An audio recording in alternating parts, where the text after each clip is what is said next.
Hi everyone, welcome back to my channel, or welcome if you're new here. My name is Tiva, and here on my channel I cover recent missing person cases. If you're into that type of content, please subscribe. I've been getting a lot of comments that I speak really quickly, so I'm gonna try my best not to do that in this video. So please let me know if it's better. I do live in the Northeast, so I do get told that I speak quickly quite often, so again, I'm trying. It's really early in the morning right now, but I couldn't sleep, so I figured I would film this and provide some updates about the Liz Jasso case. I've seen a lot of rumors flying around, and I just wanted to clear some things up. If you don't know what I'm talking about, I recommend you go ahead and check out my first video about Elizabeth. I will leave it linked down below. For the remainder of this video, I will be referring to Elizabeth as Liz, since that's mostly what she was referred to as. To give you a quick summary, Liz Jasso, a 31-year-old woman, disappeared from Baytown, Texas on the morning of August 5th. At the time of her disappearance, Liz was believed to be 40 weeks pregnant with twins. In fact, Liz disappeared the day that she was supposed to be induced. A final social media post made by Liz indicated that she had visited her husband's gravesite the morning of her disappearance. This man was the father of the twins and had passed 6 months earlier. It's not totally clear how this happened. However, I have read that it involved some sort of domestic situation with another woman and that woman's boyfriend. That's basically what we know about Liz and her disappearance. Obviously, her family and the community were very troubled by the news of her disappearance. Soon, Liz's story started making rounds on social media, and some very important details and questions arose. I also want to mention that I've seen some people get upset about how Liz's story became so popular after it was publicized, especially because of some of the backlash and negativity that some of the parties involved received, which I will talk about more later. However, I just want to emphasize that this is a prime example of how powerful of a tool that social media can be. So back to the questions that were raised that I mentioned. People very quickly began to doubt that Liz was pregnant. I think that there were two main reasons for this. The first reason is that most women who are carrying twins give birth between 36 to 37 weeks, especially if they're being induced. Obviously, this doesn't mean that it's impossible for somebody to deliver later than this. However, it's not the case in the majority of situations. The second and biggest red flag, in my opinion, was Liz's sonogram.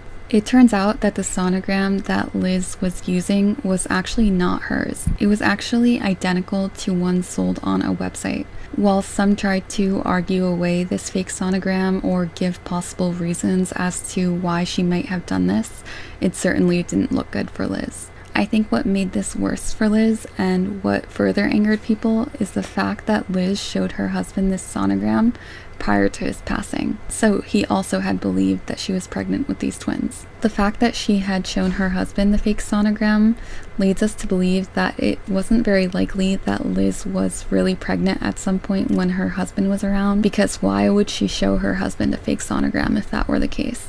After all these observations and questions came to light, Liz's in-laws were obviously heartbroken. Her mother-in-law updated her Facebook post to say, "I am completely at a loss of words with what I have discovered within today going publicly.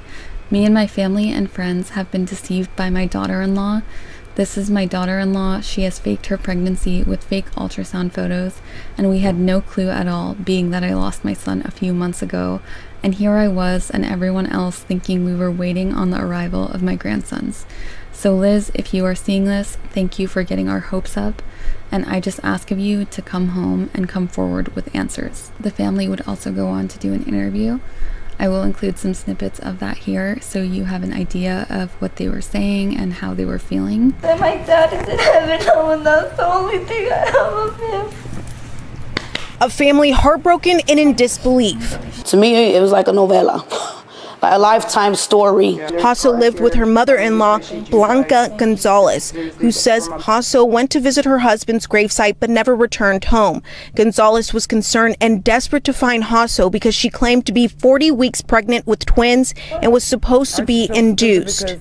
Everything worrying like to death, like making police reports, going from hospital to hospital through all the driveway, like with my aunt having sleepless nights, you know, with just everything that's just going on. When her own father came and said what he said last night, oh, it just put all my puzzle together.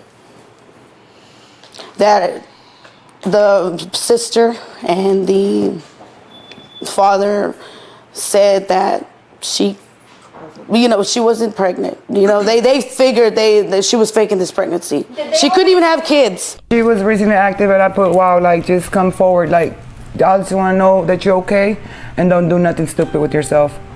Just give me your face. Explain to me why'd you do this to me. Hey, I hope you're all right. I hope you're okay.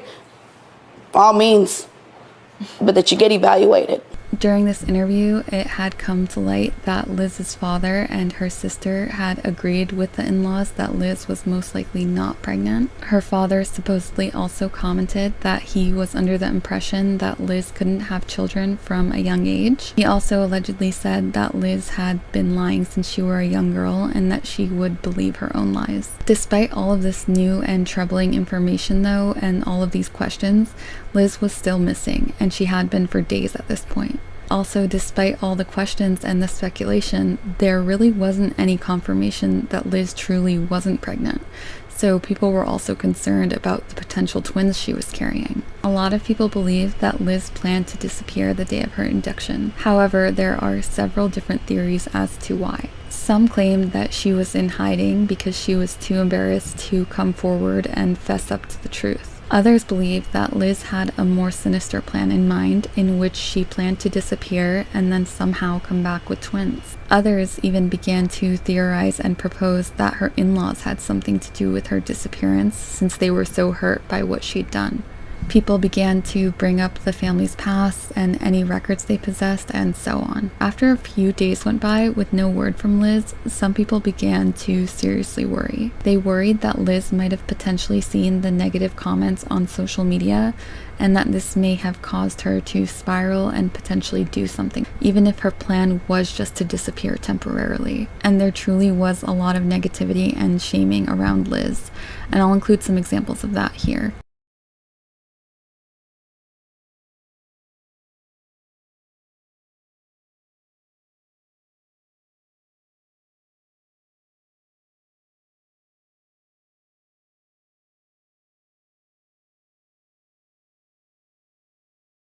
Looking at all this, I can see why people became concerned. However, at the same time, I completely understand people's anger and their heartbreak for the family in this situation. I think some people try to cope with stressful situations with humor, and while there's nothing necessarily wrong with that, and sometimes it's even beneficial to the overall atmosphere, it can be at the expense of someone else. Again, I'm not trying to excuse the harsh comments made.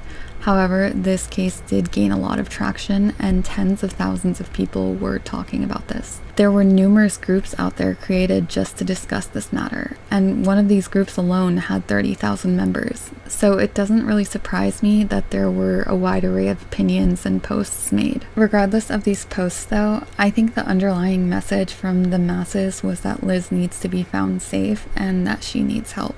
Finally, on the afternoon or evening of August 10th, so just yesterday, we learned that detectives spoke to Liz and have since verified that she is safe. From what I've gathered, Liz hasn't spoken to her in-laws yet or made any sort of public statement or social media posts, which I think is probably for the best. Not many details are known about her current whereabouts or what she did or where she went when she was away, although there are some rumors out there. One rumor, which is that the car she was driving, the white BMW, which belongs to the mother-in-law's brother, is actually in Louisiana. Regardless, it's such a relief to know that Liz has been located and that she is safe. Police have also confirmed that Liz was never truly pregnant, and this is what the majority of people had concluded at this point. In terms of legality and whether Liz did anything illegal, in the strict sense, I don't believe she did. It's not illegal to lie about being pregnant or to up and leave if you're an adult. At least not in most cases. However, if the family did want to seek some sort of legal action, they could file a claim in small claims court. They could try to be recompensated for all the money that they spent on this fake pregnancy. They did spend a lot of money on a baby shower and baby items and so on for babies that didn't even exist. So theoretically, they could file a small claims case. In Texas, the maximum amount a party can ask for is $20,000. claims. However, many individuals don't believe that it's worth it to go to small claims court just because of how expensive it can be, especially if you need to hire an attorney. I'm not sure if the family would gain the closure they're seeking through this route, but it is always an option. Needless to say, this is a terribly sad situation for everyone involved. Obviously, the family is devastated and have to basically grieve the loss of these twins that never really existed, while still grieving the loss of their son. On the other hand, for someone to go to the lengths that Liz did, it's clear to me that this person is seriously unwell. I won't pretend to know why she did what she did or what her reasoning is. However, in my opinion, she should be treated with compassion and she needs serious help.